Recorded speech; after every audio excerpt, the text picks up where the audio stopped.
Président, bonjour. Bonjour. Merci de nous accorder un moment pour parler de l'arrivée du nouvel entraîneur du LOSC, un entraîneur à la renommée mondiale. Il s'agit de Marcelo Bielsa. L'arrivée du célèbre entraîneur argentin est une étape essentielle dans la construction de votre projet. Alors c'est déjà l'arrivée de n'importe quel entraîneur est déjà normalement essentiel pour un club. Quand il s'agit d'un entraîneur qui a la marque qu'a Marcelo Bielsa, ça en devient encore plus important. Donc tout à fait, c'est vraiment sa marque aussi, un début du nouveau projet. Pep Guardiola et d'autres le considèrent comme le meilleur entraîneur du monde. Est-ce que c'est votre avis? C'est une bonne question. Si des gens comme Guardiola ou d'autres le disent, c'est quelque part que ça doit être vrai. Mais il faut toujours le mettre en contexte. C'est-à-dire qu'il y a des gens qui parlent de palmarès, etc. On parle vraiment de savoir-faire et de savoir ce qui est le rôle d'un entraîneur, de savoir former, créer, jouer ensemble. Et c'est vrai que là, Marcelo Bielsa fait sans doute partie des tout meilleurs entraîneurs du monde. Vous aviez dit être proche de Marcelo Bielsa. Est-ce que vous pouvez nous parler de votre première rencontre? Ça s'est passé comment et quand? Moi, j'ai rencontré une première fois Marcelo Bielsa, en fait, dans le cadre de l'Athletic de Bilbao.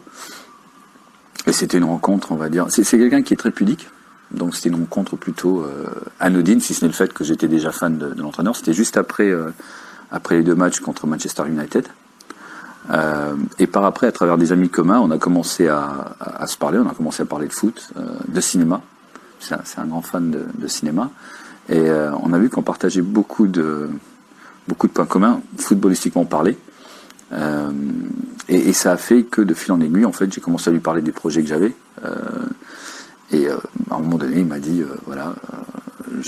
j'aimerais bien participer. Et sans doute la phrase que je retiendrai toujours, c'était bien avant l'aventure du LOSC, il m'a dit, écoute, tu prends une équipe en deuxième division en Espagne ou n'importe où, et on fait un truc ensemble. Et ça, c'était un peu un coup de départ sur le fait qu'un jour, on travaillerait ensemble. Voilà pourquoi c'était votre priorité absolue dès votre arrivée au LOSC. Vous aviez annoncé que vous vouliez Marcelo Bielsa en tant qu'entraîneur. Ouais, il y avait d'autres entraîneurs, ce qui est clair, parce que aussi bien nous que Marcelo, on n'avait pas tout le temps du monde non plus à attendre que le projet se fasse. Maintenant, c'est vrai qu'il y avait un intérêt très fort des deux côtés, certainement de mon côté de travailler avec lui, mais pour une raison spécifique, c'est pas le fait que j'aime beaucoup le style de jeu que fait jouer Marcelo, parce que j'aurais pu l'observer dans un autre club. C'est qu'on a un projet qui est beaucoup basé sur la formation, et même la formation de joueurs déjà quand même un peu expérimentés, donc environ 21, 22, 23 ans. Et là, Marcelo est vraiment reconnu comme étant quelqu'un qui sait donner le petit extra, ou même le grand extra à des joueurs, et faire d'un bon joueur un très bon joueur. Je vais vous demander de parler à sa place. Qu'est-ce qu'il pense, lui, du LOSC? Le stade, le centre d'entraînement, le LOSC en général, Lille aussi peut-être? Que ce soit le domaine de Lucha ou que ce soit le stade, il sait très bien qu'on a des outils qui sont de niveau européen, même mondial. Je veux dire, on a certainement pas à se cacher au niveau d'infrastructure. Il connaît bien l'historique du LOSC. Et c'est quelqu'un qui vit beaucoup le foot pour les fans. Il sait qu'en fait, au milieu de tout ça, et sans doute la chose la plus importante, il y a les gens qui vont regarder. C'est un spectacle. Et c'est quelqu'un qui le vit et donc qui essaie de comprendre. Et une des questions les plus extraordinaires qu'il m'ait posées, et j'ai eu aucun entraîneur qui m'ait posé ça, il m'a demandé en fait comment sont les Lillois. Qu'est-ce qu'ils veulent voir dans un stade? Ouais, il voulait savoir qu'est-ce que veulent voir les Lillois dans un stade, quelles sont leurs valeurs, quels sont leurs intérêts, etc. Et ça démontre à quel point c'est quelqu'un qui s'implique en fait dans quasiment toute la chaîne, on va dire, d'un club de foot. Est-ce qu'il vous a demandé des garanties en termes de joueurs, d'équipement? Oui, bien sûr. Donc, d'équipement, on est en train. Donc, on a commencé les chantiers au domaine de Luchin, puisqu'il a demandé certaines choses. Et de joueurs, il n'a pas demandé de garantie. On s'est juste mis d'accord sur les joueurs, le type de joueurs et les joueurs maintenant qu'on va faire venir. Alors, les deux côtés, en fait, sont en harmonie. Est-ce qu'il est aussi exigeant qu'on l'imagine? Oui, mais c'est quelqu'un qui dialogue énormément. Donc c'est pas être exigeant, ça ne veut pas dire qu'on est arrêté sur ses positions. C'est pas du tout le cas de Marcelo, c'est-à-dire qu'il va commencer avec une position.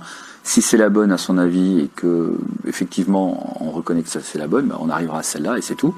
Mais si elle ne l'est pas, et on a eu le cas à plusieurs reprises, c'est quelqu'un qui dialogue énormément. Donc c'est quelqu'un en fait qui accepte l'opinion fondée de quelqu'un d'autre. Et ça, c'est peut-être à l'opposé de l'image qu'on essaye parfois de lui coller.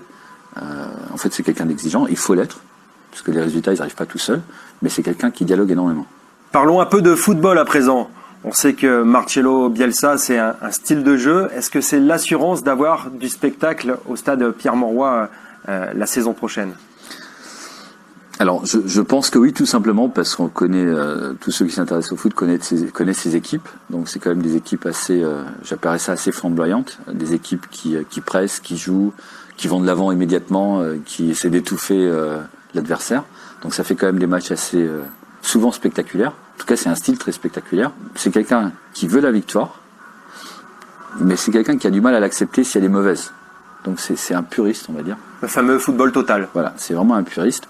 Et donc à ce niveau-là, je pense que le passé n'est jamais vraiment garant du futur, mais le passé de Marcelo laisse entrevoir quand même des beaux matchs au niveau du LOSC. C'est un football exigeant aussi. C'est un football très exigeant, mais c'est un football qui redonne beaucoup aux joueurs. Ça fait d'un bon joueur un très bon joueur. Et ça, si on est joueur de foot, si on veut faire carrière, si on veut réussir, c'est quand même potentiellement une belle récompense. Alors maintenant que vous possédez un élément essentiel dans la mise en place de votre projet, reste à peaufiner, à renforcer votre effectif. J'imagine que c'est déjà des discussions que vous avez avec Marcelo.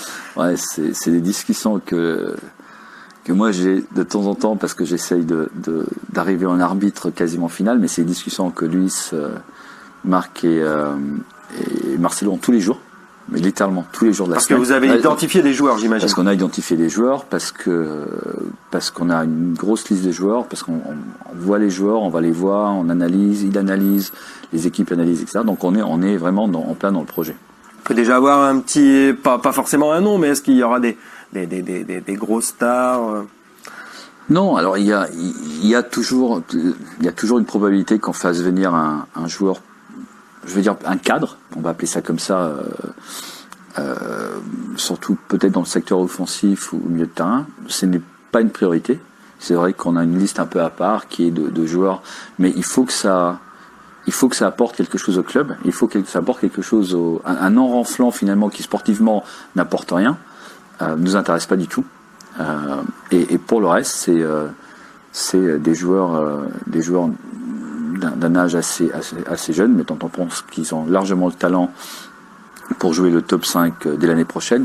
Donc voilà, mais je pense que s'il y a un nom connu, ce que je peux vous assurer, c'est que certainement ça ne sera que dans le cadre où ça apporte un plus au club. Sinon, on ne le fera pas pour des raisons de marketing ou autre.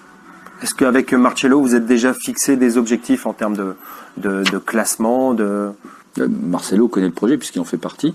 Et c'est très bien que l'année prochaine, on veut jouer le top 5 et puis le top 3 l'année après. El Loco, le fou en espagnol, c'est ça? C'est son surnom? C'est ça, ouais. Est-ce que c'est un surnom qui lui convient vraiment? Oui, quand on parle de foot, certainement. Hein. Pour finir, est-ce que vous avez envie de dire un mot aux supporters au sujet de Marcelo Bielsa? Essayez de lui rendre ce que lui vous donnera, parce que c'est quelqu'un qui s'investit à 200%, et c'est quelqu'un qui recherche que ça en fait. C'est que les supporters redonnent au club, et il n'est pas égomaniaque au point de vouloir qu'on le redonne à lui. Il veut que ce soit pour le club, mais moi je dirais que c'est quelqu'un qui s'investit tellement que d'avoir des supporters qui lui redonnent un peu son investissement, c'est quelque chose qui fera de cette aventure une réussite. Je pense qu'ils vous ont entendu. J'espère. Merci beaucoup, Président. Merci. Merci à vous.